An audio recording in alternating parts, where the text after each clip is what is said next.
बिस्मिल्लाहिर्रहमानिर्रहीम अस्सलाम वालेकुम। मैं फ़ौज़ वसीम और आप देख रहे हैं मेरा यूट्यूब चैनल अबीहाज़ ट्रेंड्स। तो गाइज़ आज मैं बना रही हूँ ये विंटर का एक ड्रेस और ये मदर के लिए मैं कर रही हूँ स्टिच। तो मैंने सोचा आपको भी दिखाऊँ। ये इसका बॉर्डर है जी, खाड़ी का ये सूट है बड़ा प्यारा सा, और इसके साइड पे ये बॉर्डर था, ऑल ओवर सूट है। और इस बॉर्डर को हम यूटिलाइज़ करके इस पर लगाएंगे और देखिएगा कि ये कितना अच्छा बनता है। वैसे भी विंटर के ड्रेसेस पे इतने ज़्यादा डिज़ाइंस जो हैं वो बनते नहीं हैं, और खद्दर पे तो ख़ास तौर पे कोई डिज़ाइन जो है वो कम ही बनाए जाते हैं। तो आइए इसको लगाते हैं हम अपनी शर्ट पे। तो सबसे पहले हमने अपने बॉर्डर का हिसाब लगा लेना है कि बॉर्डर में से हम क्या क्या निकाल सकते हैं। हमने गले के लिए भी निकालना है और दामन के लिए भी और स्लीव्स के लिए भी। तो मैंने जितना इसका बॉर्डर है वो मैं इसका साइड से कट कर दूंगी जो कि एक्स्ट्रा है। और मुझे ये लाइन के अंदर अंदर इसका जो आउटलाइन बनी है वाइट कलर की मुझे वो चाहिए। तो मैं इसका जो जिग जैग के साथ साथ इसकी कटिंग कर रही हूँ ताकि ज़्यादा फैब्रिक जो है वो मेरे उसकी सिलाई में ना आए। अब ये मैंने शर्ट को उल्टा रखना है और बॉर्डर को सीधा रखना है, और ये देखिए मैंने बिल्कुल आउटलाइन के साथ साथ इसकी जो सिलाई है वो करनी है। और बहुत नीट सिलाई होनी चाहिए। कपड़ा जो है आपका खिंचना नहीं चाहिए, ना ऊपर से ना नीचे से। तो जब तक आपका फैब्रिक बिल्कुल स्ट्रेट नहीं होगा तो इसका बॉर्डर लगाने का आपको बिल्कुल भी मज़ा नहीं आएगा और ना ही वो देखने में अच्छा लगेगा। तो ये मैंने इसकी सिलाई कर ली।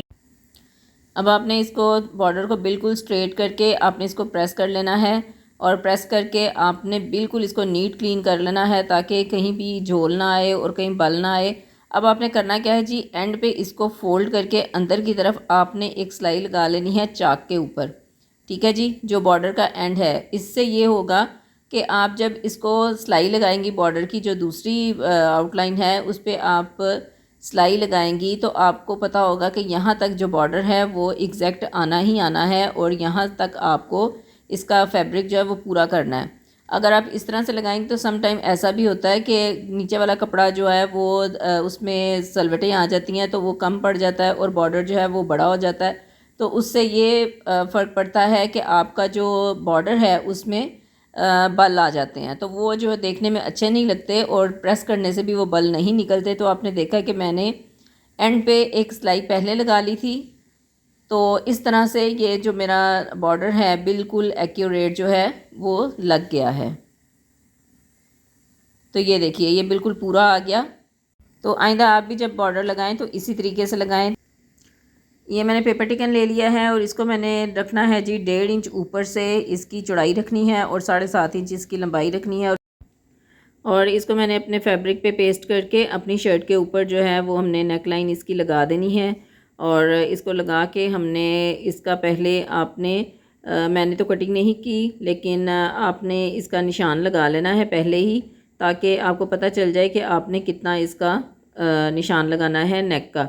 तो मैं ये फ्लैट बैन नहीं बना रही, मैं सिर्फ ये जस्ट एक सिंपल बैन बना रही हूँ जैसे कि पहले लगा करता था। तो ये 3 इंच का मैंने चौड़ाई रखी है और 3 इंच ही गहराई रखी है और मैंने उसका निशान लगा लिया है।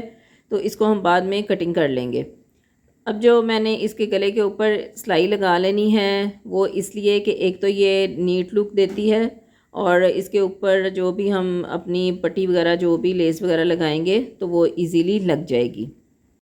अब जो निशान लगाया था हमने उसके निशान के ऊपर इस तरह से इसकी कटिंग कर लेनी है। तो ये हमारा नेक लाइन जो है ये देखें, ये मैंने एक 3 बाई 3 इंच की कटिंग की है।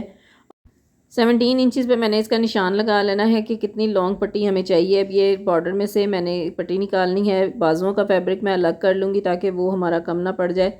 तो इसमें से मुझे ये वाइट वाली पट्टी अच्छी लग रही है तो इसकी साइडों से मैं तकरीबन आधा आधा इंच छोड़ के इसकी मैं कटिंग कर लूँगी, और इसको अच्छी तरह से आपने प्रेस करके इसकी क्रीज़ बना लेनी है ताकि आपको लगाने में आसानी रहे।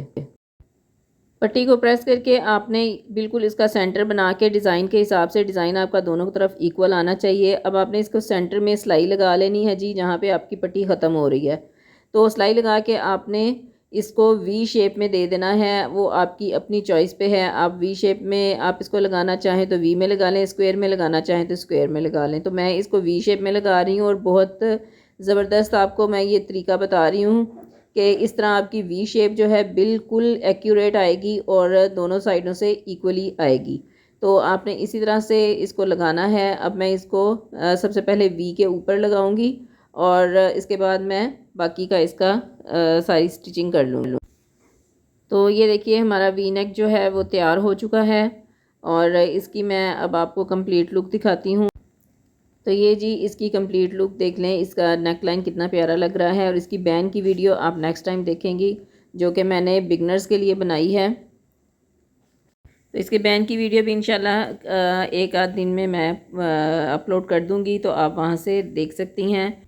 तो अगर आज की वीडियो पसंद आई हो तो लाइक एंड शेयर करना मत भूलिएगा। Thank you so much. अल्लाह हाफिज़।